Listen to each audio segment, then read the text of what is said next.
My 4-month-old YouTube channel gained 15,000 subs last month with 4 videos totaling up over 400,000 views. Here's how you can do the same with your channel. It all starts with your video ideas, and I know you might not think that's helpful because you've heard it a million times before. But I've got a strategy that dives beyond the surface of just coming up with viral ideas. Because yes, you can blow up your channel with a single video, hell, even the first video like I did with my channel, but gaining 15,000 loyal subs goes way beyond just posting one good video. Especially because 15,000 subs are useless if they don't also translate to views on your future videos. First, you're gonna have to brainstorm an absolute banger viral idea though. And if you don't know how to do that, don't worry, because I've got you covered with my video on getting viral video ideas, which if I was you, I would pop open in a new tab to watch after this one. Eventually though, you'll have a list of viral ideas to pick from, which you'll then only need to pick one idea from. But you're not just gonna pick the best one. No.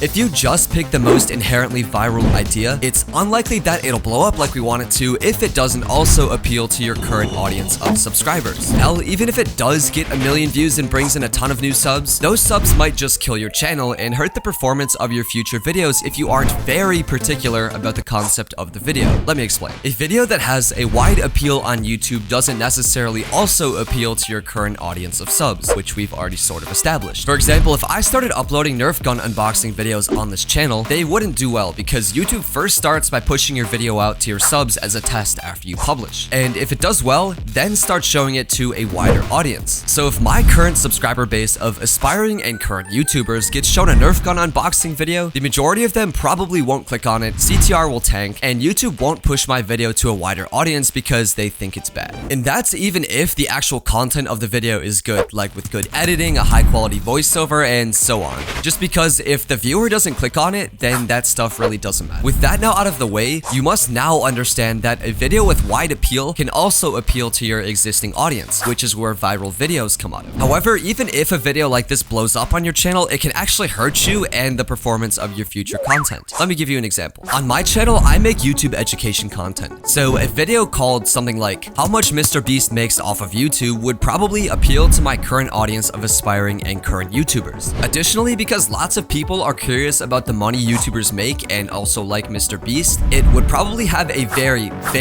wide appeal to a bigger audience on YouTube. Meaning with proper execution, like, good editing, a good voiceover, and so on, a video like this could easily pull in millions of views and subs as a result. However, there's also a high likelihood that most of the subs I would be bringing in from that video would in fact not be aspiring and current YouTubers like my current audience, and instead they'd just be curious, casual YouTube viewers that also happen to like MrBeast. This is bad because imagine then I publish a video called something like the secrets of getting sponsored on YouTube, which works great with an audience of YouTubers who care about getting brand deals and not really anybody else. So when all my new subscribers that only subbed for MrBeast get that video in their recommended, they're not gonna click on it, the video's gonna have a low CTR, and YouTube's not gonna push it out, meaning the subs we got from that one viral video actually were harmful to us. So with that in mind, this first viral concept that you come up with needs to appeal to first your current audience, second a wider audience, and finally also be targeted towards viewers similar to your current audience. Unlike that MrBeast concept I previously mentioned, which does happen to appeal to my current audience but is really not targeted towards them. Last month, when I gained 15,000 subs, the first video I published was called How to Edit Viral Videos. Based on my research at the time regarding my niche and audience, videos about DaVinci Resolve, Premiere Pro, and video editing were all very likely to appeal to a ton of people and were specifically targeted towards my target audience. So this was a really good idea to go forward with. And as you can see, it worked. This video alone got me about 5,000 subscribers during this period, which is a lot, but doesn't account for the other 10,000 I gained in June, which is why I'm saying that you can't just rely on a single viral video to bring in a ton of loyal subs. Lucky for you, even though I uploaded 4 videos in June, you don't actually need to come up with 3 more crazy viral ideas to do what I did. In fact, there's a much easier way that I used to gain a ton of subs quickly as a result of this one viral video. First off, it helped that I had been uploading relatively consistently beforehand. Consistently meaning not only in my upload schedule, but also in the type of content I was creating. Not every video performed well, but over a few months, I had built up a loyal audience of subs and returning viewers that ended up binging most of my channel and watched all of my new videos because they all targeted the exact same audience of aspiring and current YouTubers, like I keep saying. Second, the next 3 videos that I uploaded in June were posted at almost the exact same day and time, except over the span of 3 weeks, leaving my subs knowing exactly when to come back for more content. This led to a high initial CTR when my videos were first pushed to my subs, and combined with the stuff that made my content good, which I'll talk about later in the videos would have performed well on their own anyway. However, with my editing video popping, lots of people subscribed and went on to watch my other videos. This was done in an especially effective manner, with most of the other videos I uploaded that month being directly related to the editing video, with concepts about creating thumbnails, writing scripts, and recording voiceovers, making it easy for me to get a lot of returning viewers, which in turn boosted the videos posted after the editing one. This ripple effect benefited my channel as a whole, and I was able to get, like I said, around 400,000 views in June without having to post 4 banger viral videos, as the videos I had posted before June also got a ton of views as a result of this one video. In short, just assuming the videos were good, and again, I'll tell you how they were good later, I started by consistently pumping out videos for my target audience to give viewers content to binge once they've seen one video. Then I uploaded a viral video that appealed first to my audience of subs, second to a wider audience on YouTube, and finally also brought in subs that exactly fit my target audience. And to finish it off, I uploaded content consistently after posting the viral video that connects back to it, obviously still fitting within my niche and appealing to my target audience, which led to a bunch of return viewers and a ripple effect across all of my channel's videos. But it's important to note that even if you use this strategy on your own channel, you'll still need to execute it properly for it to work. Here's how to do that exactly like I did. First, there's the obvious stuff like having simple clickable thumbnails, clean voiceovers, short intros, and you know the drill. I've got plenty of videos on my channel about this stuff, so feel free to check them out later after this one. In regards to the editing of my videos, they're very fast-paced and hyper-optimized for retention, which only works because my target audience is generally within the range of 18 to 24 years old, which is relatively young. Younger viewers have a lot shorter attention spans than older adults, so if my channel was geared towards an older audience, I'd likely have to tone back the editing to prevent my viewers from being turned off or just overstimulated. What makes the video good is really all decided by your target audience, so make sure you really know who you're making your videos for.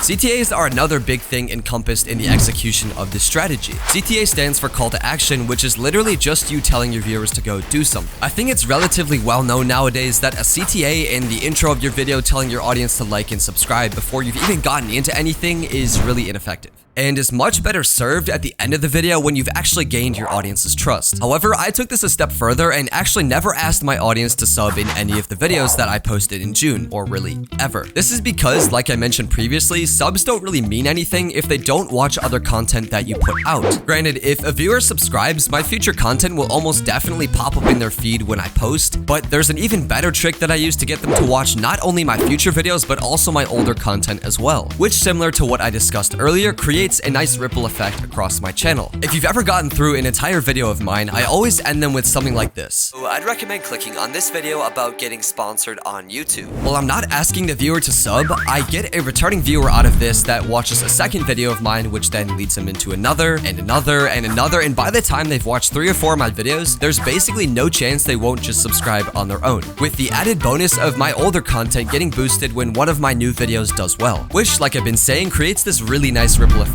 across my channel. In the realm of monetization, this crazy growth in the month of June benefited me a ton. Ad revenue on YouTube is calculated by a metric called CPM, which stands for cost per millennia. This is just the dollar amount an advertiser will pay YouTube every 1,000 times a viewer sees their ad. In June, my CPM was in the range of $10 to $11. But to be honest, this isn't the metric that I really care about when it comes to ad revenue. RPM, which stands for revenue per millennia, is the creator's cut of the CPM, meaning that's the money that I earn. In June, my RPM was around $3.50, meaning 400,000 views in a month translated into about $1,500 of ad revenue. I also made some money off affiliate marketing. I don't really have a way of knowing for sure, but I can safely assume that the roughly $100 in commissions that I earned in the month were from people purchasing my microphone off of my video about recording high-quality voiceovers for YouTube. Because in that video, I specifically promoted the product and then mentioned I had affiliate links to buy it in my description. While $100 is a pretty insignificant dollar amount for my channel, money is is money, and I definitely won't complain. Like, at a minimum, I can take out a girl for like a nice steak dinner or something. Due to the influx of views on my channel in June, and even in months before, I also picked up a few sponsors for the videos that I published. I made a dedicated video with Fiverr, an ad read with V.io, and I'm working with vidIQ long term, so I did an integration with them as well. Sponsors are by far the most lucrative method I use to monetize my YouTube channel on platform. But my money is my business, and my editor Mauricio and I are developing a course about YouTube together, and there's gonna be a pretty large section about sponsors, so I'll save my information on brand deals for that. Feel free to follow my Twitter if you're interested in getting updates on that. But anyway, in addition to this strategy, YouTube Shorts are a great way to grow your channel quickly. And if you go about it the right way and don't kill your channel in the process, then you can achieve some crazy results. So if you're interested, go watch this video on how to get millions of views on your shorts next.